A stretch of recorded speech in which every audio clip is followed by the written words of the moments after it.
आज हम सुनेंगे राम भक्त शबरी की कहानी। शबरी एक आदिवासी भील पुत्री थी। देखने में बहुत ही साधारण पर हृदय से बहुत कोमल। बेजुबान पशु पक्षियों के प्रति उसके हृदय में परम करुणा और प्रेम के भाव कूट कूट कर भरे हुए थे। जब वह विवाह के योग्य हुई तो उसके पिता ने उसका विवाह निश्चित कर दिया। आदिवासियों की एक प्रथा थी कि किसी भी शुभ कार्य से पहले वे पशुओं की बलि देते थे। इस प्रथा के लिए उनके पिता विवाह से एक दिन पहले 100 भेड़ बकरियां ले आए। शबरी ने पिताजी से पूछा, पिताजी, इतनी सारी भेड़ बकरियां क्यों लाए हो? तो पिता ने कहा, पुत्री, कल सुबह से तुम्हारे विवाह कार्य और विधियों को प्रारंभ करने से पहले इन सभी भेड़ बकरियों की बलि कुल देवी को प्रसन्न करने के लिए दी जाएगी, ताकि विवाह में किसी प्रकार का कोई विघ्न न आए और सभी कार्य सरलता पूर्वक पूर्ण हो जाए। ऐसा कहकर पिता वहां से चले गए। प्रथा के बारे में सुनकर शबरी का मन द्रवित हो उठा।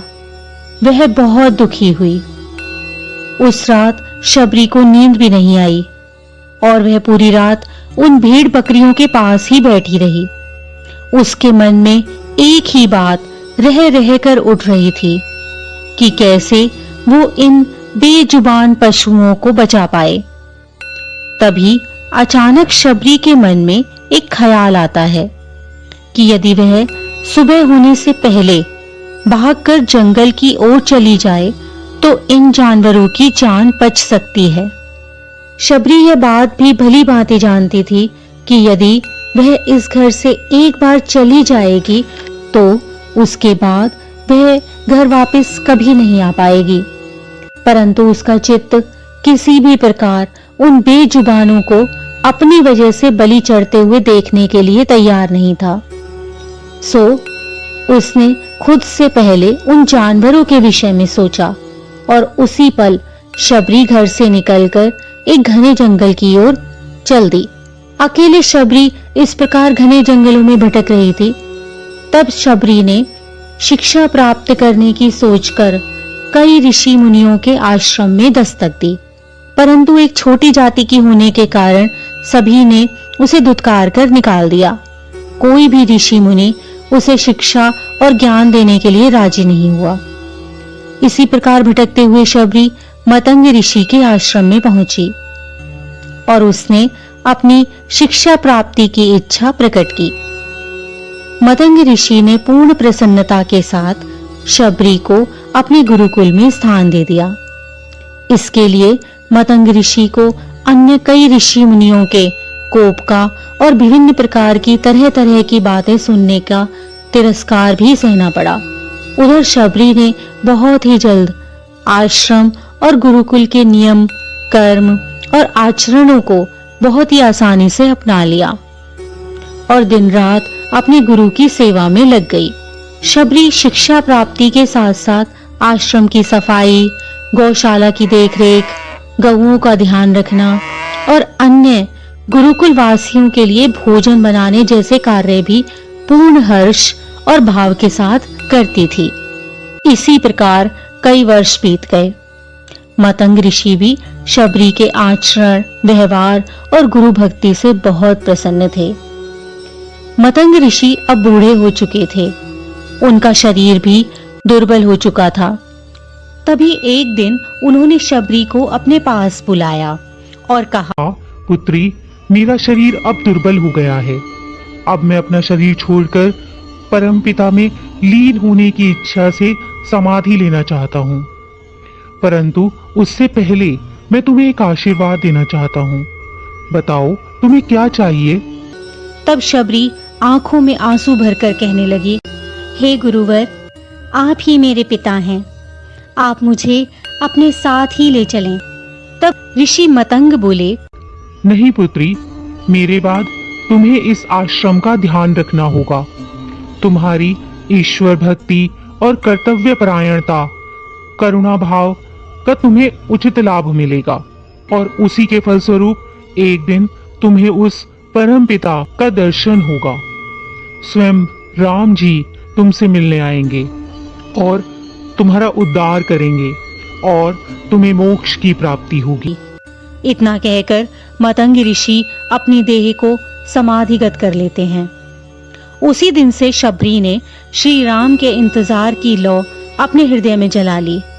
वह नित्य प्रति सुबह होते ही आश्रम की सफाई करके सुंदर सुंदर फूलों से आश्रम को सजाती, मीठे मीठे फल बाग से इकट्ठा करती और श्री राम का इंतजार करती। उसे राम जी के आने की कोई निश्चित तिथि पता नहीं थी, परंतु अपने गुरुवर की बात पर पूर्ण विश्वास था कि एक ना एक दिन उसके राम जरूर आएंगे। एक दिन शबरी आश्रम के पास एक बड़े तालाब से पानी लेने के लिए गई। वहीं पास ही में एक ऋषि तपस्या कर रहे थे। जब उन्होंने शबरी को जल लेते हुए देखा तो उसे अछूत कहकर उस पर एक पत्थर फेंक कर मारा, जिससे शबरी का हाथ जख्मी हो गया और रक्त की एक बूंद उस नदी के जल में जा गिरी, जिससे उस तालाब का सारा जल लाल रंग का रक्त सा हो गया। शबरी वहां से रोती हुई राम को याद करती हुई अपने आश्रम में वापस आ गई। उस ऋषि ने उस तालाब के जल को ठीक करने के लिए बहुत से प्रयास किए। कई पवित्र नदियों जैसे गंगा और यमुना आदि का जल भी उस तालाब में मिलाया, परंतु फिर भी तालाब के पानी का रंग लाल ही रहा।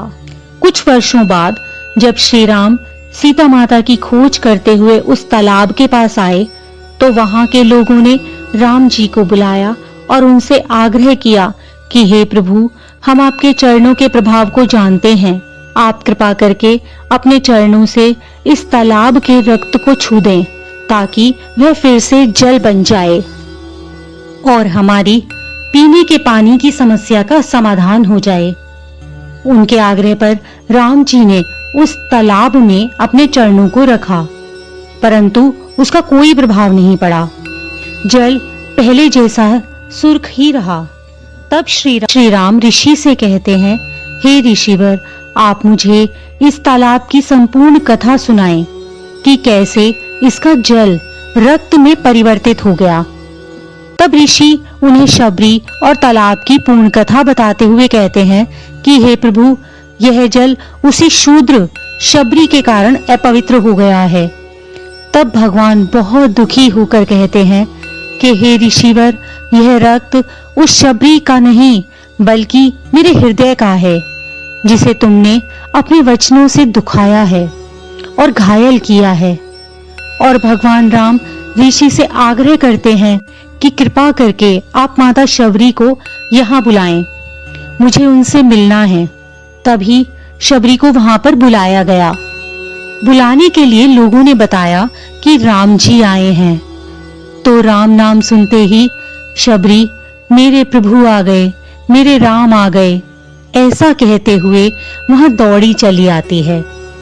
शबरी के दौड़कर आने से उसके पैरों की धूल उड़कर तालाब में चली जाती है और तालाब का रक्त फिर से जल में परिवर्तित हो जाता है।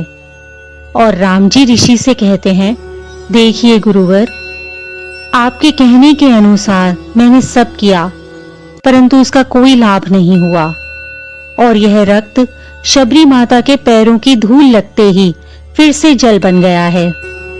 शबरी जैसे ही भगवान राम को देखती है, उनके चरणों पर गिर जाती है और अपने साथ अपने आश्रम में आने का आग्रह करती है।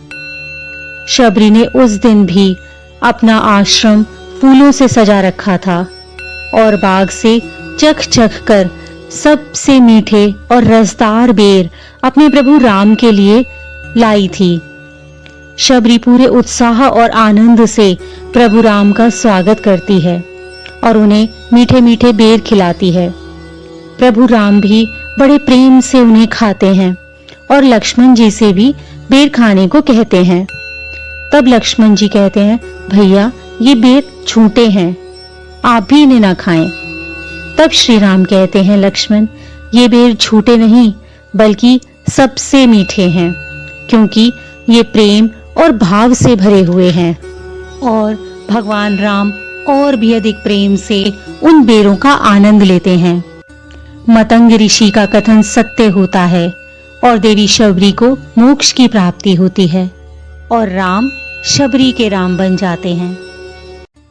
इसी प्रकार की अन्य व्रत एवं पौराणिक कथा कहानियों के लिए हमारे चैनल को सब्सक्राइब और शेयर करें ताकि आप भी दूसरों तक इन्हें पहुंचाकर धर्म लाभ प्राप्त कर सकें।